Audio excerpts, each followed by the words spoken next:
Okay. Let's talk about Critical Role, the 800-pound gorillion in the D&D room. Passions run really high in the community when it comes to that show.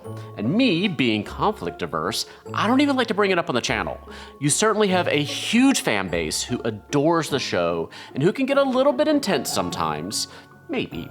And then you have a lot of folks on the other side who just think Critical Role is like the worst thing to happen in D&D, which seems like just some gatekeeping nonsense to me personally. Now I kind of run hot and cold on it. I've listened to all of campaigns 1 and 2. I haven't started campaign 3 yet. I just looked and there are like 24 episodes in already as I filmed this. And it always feels like just a lot to take on when I'm getting ready to dive back into it. But I almost always just get pulled right back in, and I find myself just in awe of some of the moments that they've been able to create and craft on that show.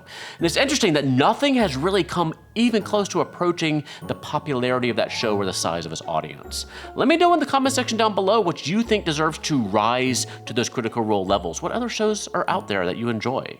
But anyway, today we have the Ember Roc. He looks pretty cool from campaign 2. But before we jump in, a little word from our sponsor. The deck of mini animated spells from Hit Point Press are some of my favorite tools out there to add pizzazz to my home games.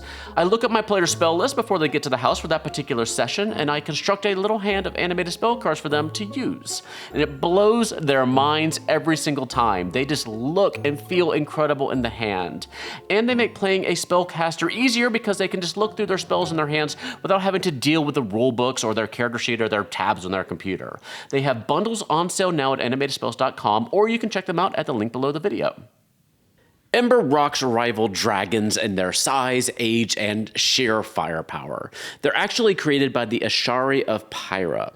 You see, rocs, regular rocs that is, tend to avoid humanoid settlements, but do feed on predators who threaten those settlements. They seem to like prey that's larger and more deadly than your average human. The Fire Ashari lure them to rifts to the elemental plane of fire, where creatures like fire elementals, salamanders, and fire giants roam. The rocs feed upon those fire-imbued creatures and eventually become fire-imbued themselves.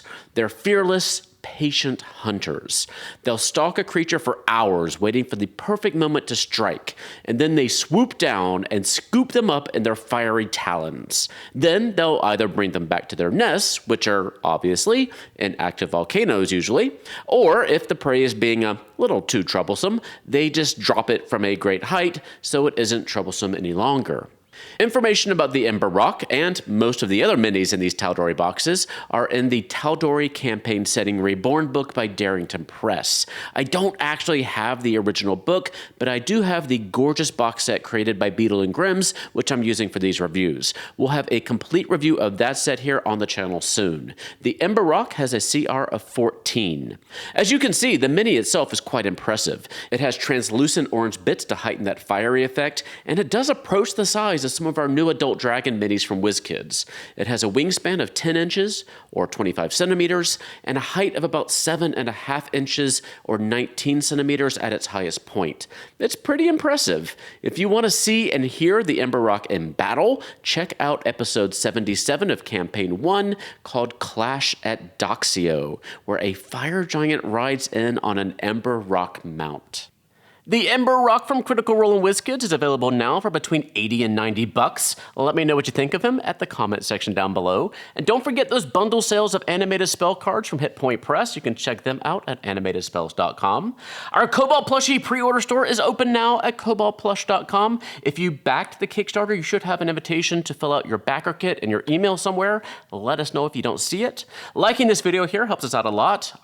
I'm sweating, I'm still getting over COVID, and just like I start to get random sweats, or maybe I'm going through the change, I don't know.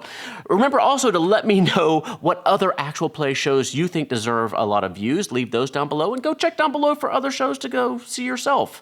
And you can always find me on Twitter, Facebook, and Instagram. For now, take care, have fun, love each other, and I will see you next time at the Gallant Goblin.